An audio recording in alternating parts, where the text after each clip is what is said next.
The Roads and Transport Cabinet Secretary Kipchumba Murkomen has blown the whistle, indicting road agencies under his ministry for committing unbudgeted road projects during the era of retired President Uhuru Kenyatta. In a shocking revelation, Murkomen cited 700 billion shilling budget hole required to complete ongoing road projects initiated during Kenyatta's administration. Murkomen decried, "As we speak, we have roads that ought to be completed across the country, and they require more than 700 billion shillings to complete." Tukiongea wakati huu, tuko na barabara zinafaa kumalizwa kwa Kenya mzima ambayo inahitaji pesa bilioni 700 ili kuweza kumaliza barabara hizo. Effectively, the confession put the Kenya National Highways Authority (KENHA), Kenya Urban Roads Authority (KURA), and the Kenya Rural Roads Authority (KERA) on the spotlight of committing projects without budgetary allocation. Murkomen's public confession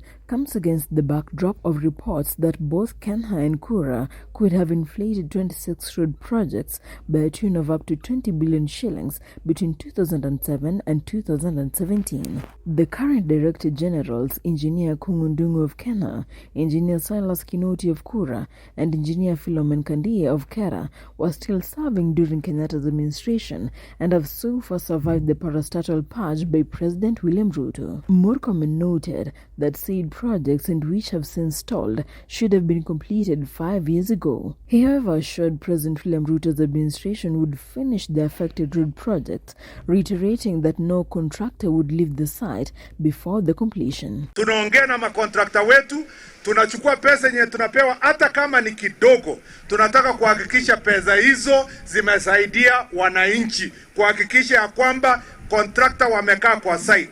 He spoke while inspecting road projects in Chepalungu, Bomet County. He noted that the government, through the Ministry of Roads and the National Treasury, has set aside some money to help contractors continue their work without disruption as they try to get more funds to facilitate their completion. He added, "As a ministry, we are discussing with all contractors and we are channeling all resources towards ensuring they remain on site. I want to thank the road contractors, both local and foreign, for being patient, but we are now devising a program to ensure they're back to work." Kwanza mimi nataka kushukuru makontrakta wetu, ikiwa pamoja wa Kenya na wale ambao wanatoka nchi za kigeni kama yule bwana amekaa pale. Wao wamekuwa wavumilivu sana, lakini sasa imefika wakati tunataka kufanya program ya kuwasaidia ndio warudi kwa katika kazi yao ili nchi yetu iweze kaenda mbele. Murkomen spoke as President Ruto indicated that no other project will commence before the completion of the ones that are unfinished. The president had noted that he wants to assure Kenyans that they are going to revive all the road projects that had stalled. They will complete them before they initiate construction of other roads. In regards to Bomet road projects, Murkomen assured the residents that the contractor has undertaken to complete them in 8 months' time.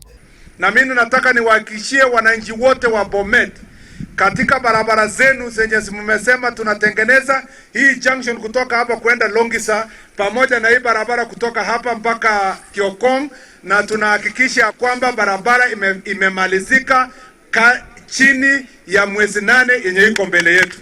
The CS was in the company of area MP Victor Koech, Bomet Central lawmaker Richard Kilel, Sotika MP Ambassador Francis Sigei, Bomet East Richard Yegon, Konoin MP Brighton Yegon, Bomet County Woman Representative Lynette Chepkorir, and Senator Hilary Sigei during the tour.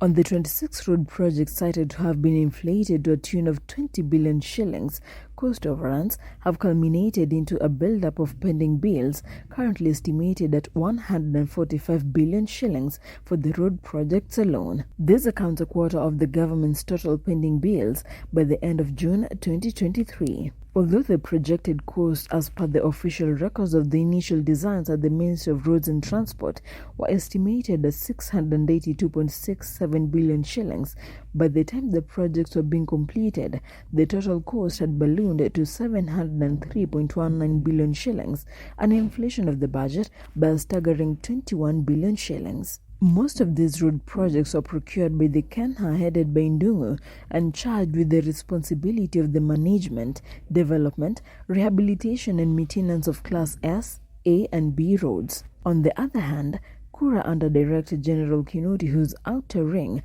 featured in the list of contracts that had their budget exceed their initial estimated cost by 3.64 billion shillings.